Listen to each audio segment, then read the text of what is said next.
In my video with Nick Zentner a few months ago, I wasn't able to cover everything. Of course, we were just sort of brushing over the surface on most things and just showing you an introduction to clastic dikes in the tushy beds. But there's a few more aspects to the dikes that I kind of want to cover here, and maybe I'll do some other videos too. But this video is about analogous features, so similar looking structures to the sheeted dikes in the tushy beds and elsewhere in Columbia Basin in flood deposits and some non-flood deposits. So that's what this video covers. So I think the way I want to do this is I'll just show you some typical clastic dikes that should be fairly familiar from Columbia Basin, but in places that maybe you haven't seen them before. And then after that, we'll look at an Alaskan example and then look at several other clastic dikes, sheeted dikes in places from other parts of the world. Let's just go through some of these printed handouts. We'll just keep it real caveman style here. This is a typical tushy bed dike, sheeted clastic dike. You can see the individual bands, the vertical sheeting. The sediment here is Pleistocene tushy bed sediment filling those vertical fill bands, those sheets. This sand-silt dike is intruding Columbia River basalt, so it's Pleistocene sediment in Miocene basalt. Here's another set of dikes at Hunters, Washington, which is in the upper Columbia River north of Hellgate. So west of Spokane and north of Davenport in Glacial Lake Columbia deposits. So these are the darker beds are sort of varved, clay-rich lake beds. The white beds are flood deposits settling through the water column, and so we're kind of feeling this rhythmicity is feeling the effects of Missoula floods entering Glacial Lake Columbia to the south and just barely making it this far north. So we had open water and probably the ice just to the north while floods were coming in into Glacial Lake Columbia. These dikes are single fill structures that are probably formed by lateral spreading. I'll show that in the next diagram. So having unsheeted dikes are single fill structures, even though this is 20 centimeters or more wide and 20 meters deep. You're looking at glacial age dikes, again, sand, silt, and now we've got an introduction of clay in here, but we're looking at generally fine-grained sediments inside the floodway. So there are similarities, even though this clastic dike isn't sheeted and doesn't have those same characteristics as most of the tushy bed dikes. It does share in common the setting. We're still within the floodway here. If we look at sort of an explanation of that. So here's our package of silty and clayey sediments, and there's an outwash bed on top. Once a free face is established here, once this is in size, then you create room for lateral spreading to occur. And those lateral spread fractures are just sort of incipient toppling of the bluff. But essentially you're creating these wedge-shaped voids that are filling with the stuff that sits on top, which is an outwash or came terrace gravel. And what's interesting also is there's a really high strain fabric at the base of the cliffs where these dikes terminate. So you can find really beautiful, almost metamorphic rock type textures in the base of the bluff. I get my zoom right. So you've got maybe the basal shear, the slide plane, and you've got tension fractures that are filling the sediment. Here's another tushy bed dike. This is up at the Colville River mouth, south of Kettle Falls. So in a place where nobody talks about tushy beds or clastic dikes. So sheeted sand-silt dikes in a coarse sandy deposit that resembles outwash at the Colville River. So identical structures that you would find in Walla Walla Valley, Pasco Basin, Yakima Valley, other places, all the way up and at the Colville River mouth. Less familiar, but again, in the same general region, we have sheeted dikes intruding grus, or reworked grus, at Foster Creek. So up at Bridgeport, Washington, across the river from Gamble Sands Golf Course and above the Chief Joseph Dam.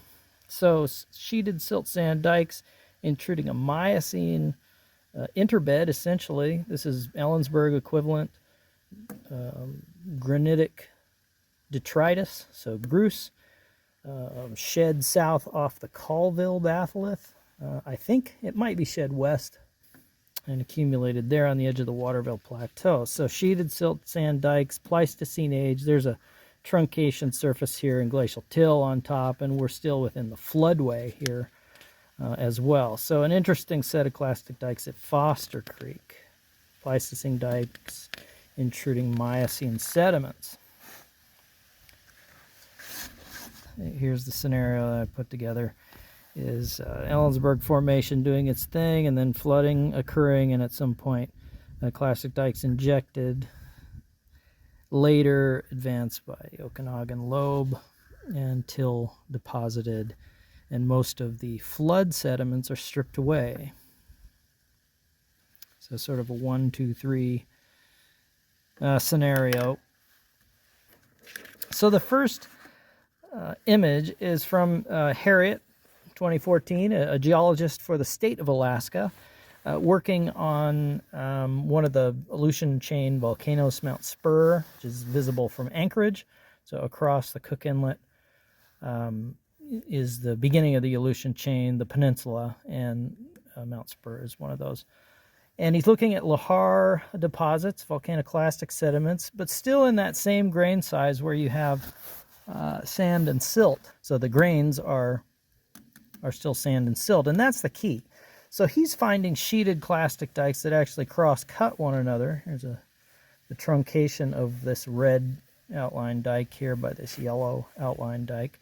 I'm not sure what he's pointing to with these arrows, but essentially we're looking at identical structures, the same silt skins that separate individual fill bands, centimeter scale. So all of the same characteristics here found in a totally different environment, a lahar deposit on the side of an Aleutian volcano. So that's Harriet. Let me get organized here. So that takes me into some other parts of the world. People have reported downward intruding clastic dikes all over the world for a long time. And it's not uncommon. And here, these are glacial deposits and small unsheeted clastic dikes intruding. This is from Segredo et al. Kind of get hints from the literature about downward intruding dikes, and a glacial or a glacial age keeps coming up. Here's a different figure from Mangrud and Scraden from Sweden, and definitely a diagram, but again, sort of these downward intruding dike forms that are fairly clearly drawn, truncated at their tops by glacial deposits. This is all glacial material, but hints from glacial terrains around the world for downward intruding dikes.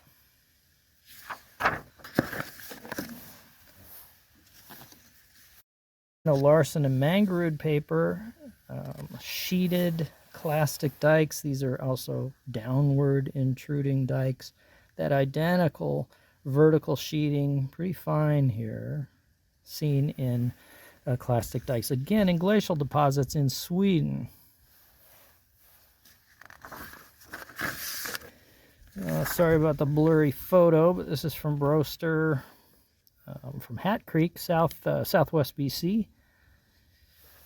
Crudely sheeted dikes in slightly coarser grained sediment, and those two things go together. I'll talk about that in a minute. But silt sand, but also pebbly sand to gravel, and then a less well defined sheeting in both these examples. But again, glacial overriding and sheeted clastic dikes. Here's an example from the Bering Glacier in Alaska by Crossan, who is a professor at Alaska Anchorage, University of Alaska Anchorage. So we've got a sheeted clastic dike and sandy outwash. It's got a truncated top. It's in a fully glacial outwash setting, and again that familiar pattern. Ravier et al. 2015 and a couple other papers that went along with this do a really nice job of showing, let me see if I can zoom in here, yeah, of showing sort of a change along a long profile. So downstream distance, right, is on the x-axis. So we're just moving down the glacier, and we see a change in the pressure regime, the pore pressure regime, that is manifest in different structures, but downward intruded structures. So these wedge-shaped structures correspond to a stress regime there. They correspond to a slightly different stress field here as we move to a thinner part of the glacier, and a slightly different set of conditions here at the toe of the glacier. So we see different forms at slightly different orientations, some having sill geometries and dike and sill geometries at different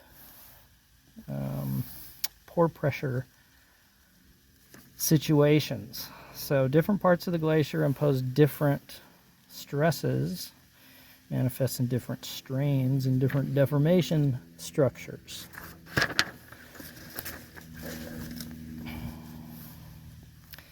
Here's a sheeted dike I took a picture of a few years ago on Whidbey Island. So this is in glacial-marine sediments outside on Whidbey Island.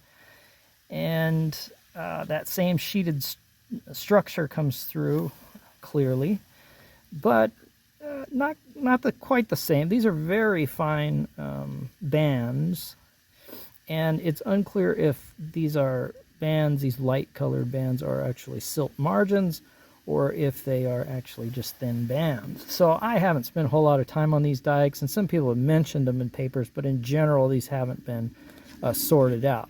So I need to get out there, or somebody does, out there to Whidbey Island, West Beach area, Double Bluff area. There's several places with a few dikes, probably 24 at the most, that I've seen in those bluffs.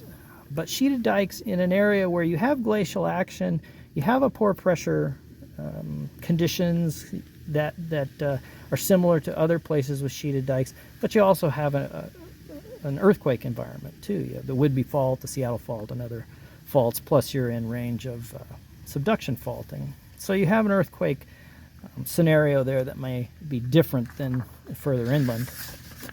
Sheeted dikes in a coal mine or a coal open pit mine, from a paper by a Polish author, we see that same, this is a small shovel here, we see centimeter to meter scale features, several meters deep, that identical structure, sheeted structure with that same infill pattern and silt partitions between infillings. So a completely different environment here. We're looking at basically a tectonic crack that's being filled with sediment, and that crack is repeatedly being opened and filled. So coal mine in Poland. These dikes I don't know much about. They were reported by Peterson in 1978 in eastern Oregon, so Hines, Oregon, in a cinder scoria cone. And I don't know if these dikes go up or down. They're probably a phreatic thing, but I don't really know much about them. But it's interesting to see a different set of clastic dikes reported in eastern Oregon.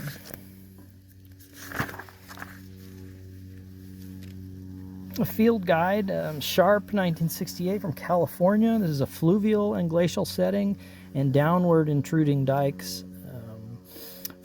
originating in a fluvial gravel and then intruding through Gruce and Sherwin Till and probably some pumice and other stuff that's collected there. This is the Big Pumice Cut.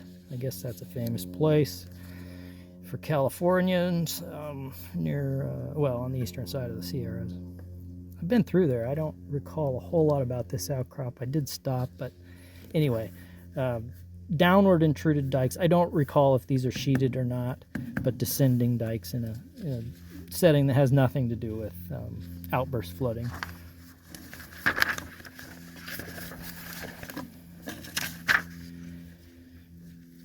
A few years ago, I was hiking in Utah, and we were in Black Dragon Canyon, which is the San Rafael Swell, if you're familiar with that. Pretty cool place. And this debris flow deposit caught my eye.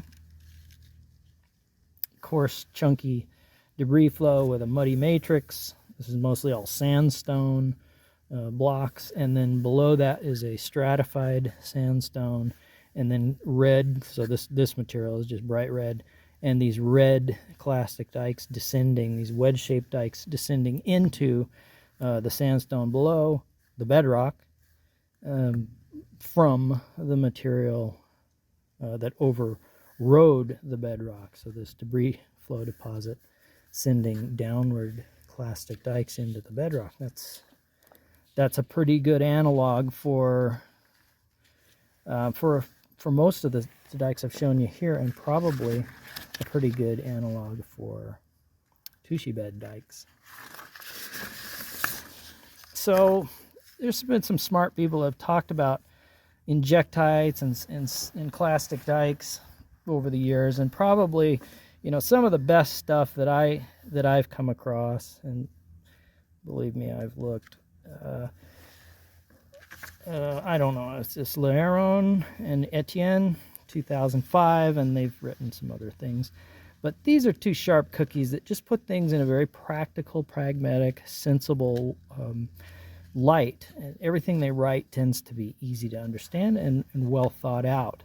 They just seem like really good geologists. So starting with surface fractures, surface cracks, some sort of deposit, filling those cracks and slightly expanding them. So under a vertical load, you're expanding whatever crack exists. A second deposit re-injects the first, and we see a sheeting developing here, where some fractures are exploited or re-injected, and others are sort of left alone. A third flood deposit would further expand that dike network, and in some cases re-injecting and building that sheeted look. So this, I've redrawn all their work here, so this is my diagram from their ideas with some of my wording, but you get the idea. One crack opens, creates a silt skin wall, fills with sediment. The next crack finds that plane of weakness, creates another silt skin wall and another wedge-shaped intrusion. The third time, same deal. So you're creating sheeting starting from something fairly simple and depositing something fairly simple, but introducing a load on the surface at each time step.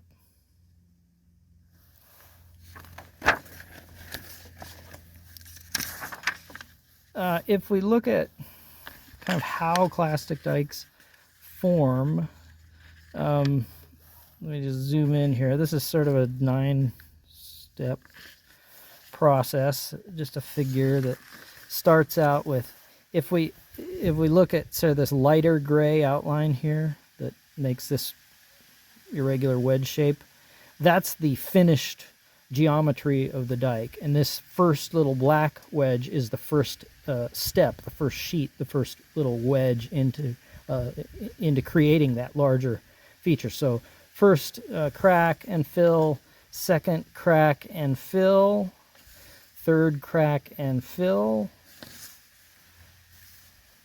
fourth, fifth, sixth, seventh, eighth, ninth. And so you can see that the final dike in the lighter gray shade is just a composite of all of these single, smaller structures. And I think that's the secret to the tushy bed problem, is you don't have to create meter-wide dikes. All you have to do is create 1 or 2 centimeter-wide cracks, and then keep doing it flood by flood by flood to create large, very large dikes, some 2 meters wide and filled with well over 100 bands.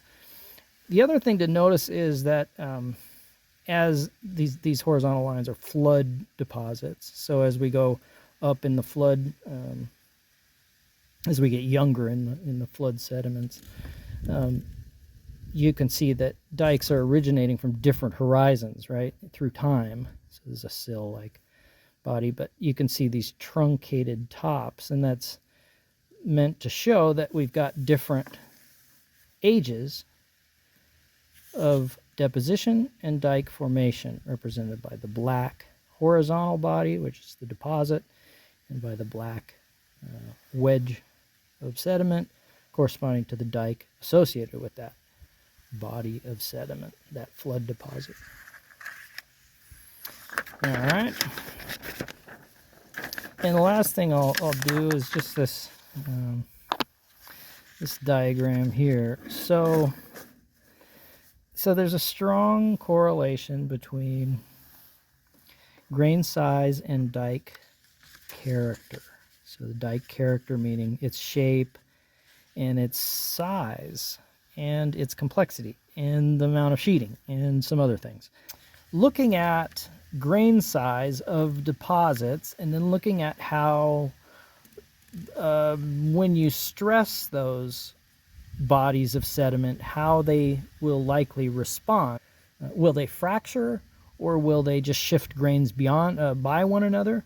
So how they accommodate a stress, and then how pore pressure and pore fluid move through the stressed sediment.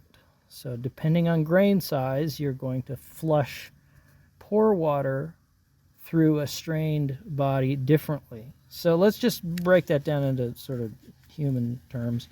If we look at the geology, and the tushy beds say that we're looking at basically a sand-silt rhythmite, a sandy base grading upward to a silty top. So a classic graded tushy bed, a graded bed, a rhythmite. So we've got 1, 2, 3, 4, part of 5 rhythmites shown here. And so those are sand and silt. Versus if we have a slightly coarser deposit, also graded, also tushy beds, but just in a different grain size distribution, gravel to sand. So we lose most of our silt in this case, and that's important.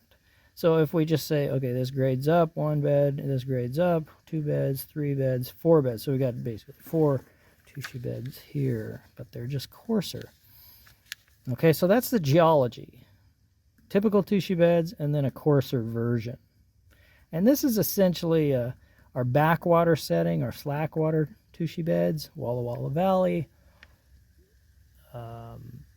Lower Pasco Basin, Yakima Valley, in Willow Creek, Oregon, and in the Umatilla Basin. But slackwater deposits here. We're closer to those high energy flows. So we're feeling, still got rhythmicity preserved in the deposit, but we're not seeing, we're seeing higher flow energies and nearer energetic channels.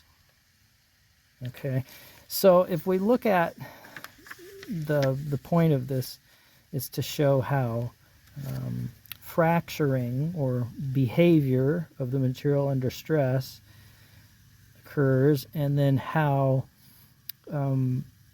pore size or grain size, that is matrix dimensions or the character of the matrix, handles fluid movement when stressed. Okay, so if we say, all right, a gravelly deposit, a coarse grain deposit, has the ability to move an enormous amount of fluid quickly through its pore space. So it's got high matrix permeability, right? It's got a lot of ability to accommodate stress by simply flushing its pores of fluid, of water. In contrast, if you have a silty deposit, or a deposit with a significant amount of silt, above some threshold level of silt, then your flow through your pore space is significantly different. And a stressed body with a silty matrix will tend to fracture, and pore fluid will move in fractures rather than moving through the pore spaces. So large pore spaces here handle fluid easily. A lot of fluid quickly can flow through these pore spaces. When you tighten up the sediment, you do just that. It's tight, and the response given a stress will be to fracture, and so your flow takes place in the fractures. So that's our y-axis, and there's a relationship here. And so if we look at our x-axis and we say, okay, this is the porosity, this is the porosity, we have small pores and large pores, we're essentially doing the same thing, but we're talking about how fluid is handled here in the pore space, in the fracture, versus the material itself, large pores, small pores. So matrix porosity, fracture porosity. So you've got this relationship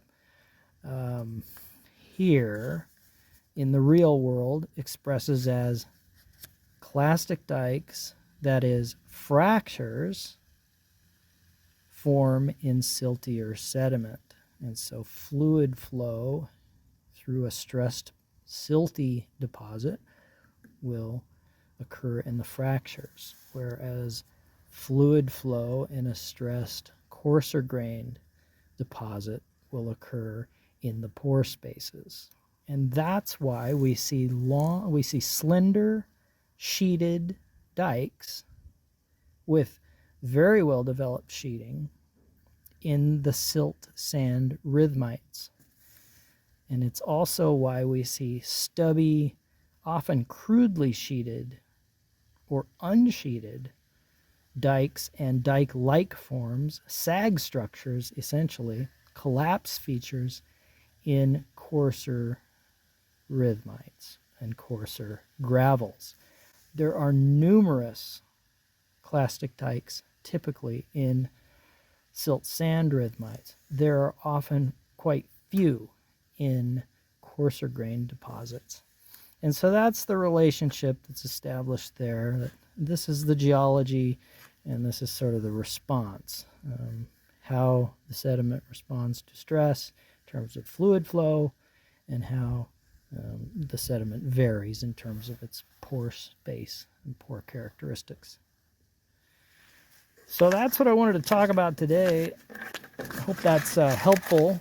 I think when I look at interesting clastic dikes like those at here in the Aleutians, there's no question that we're talking about a similar grain size.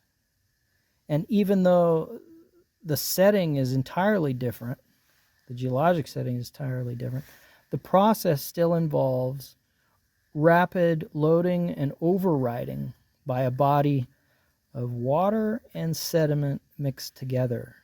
And that stress and that grain size and the response of that sediment is in part to form fractures and sheeted clastic dikes.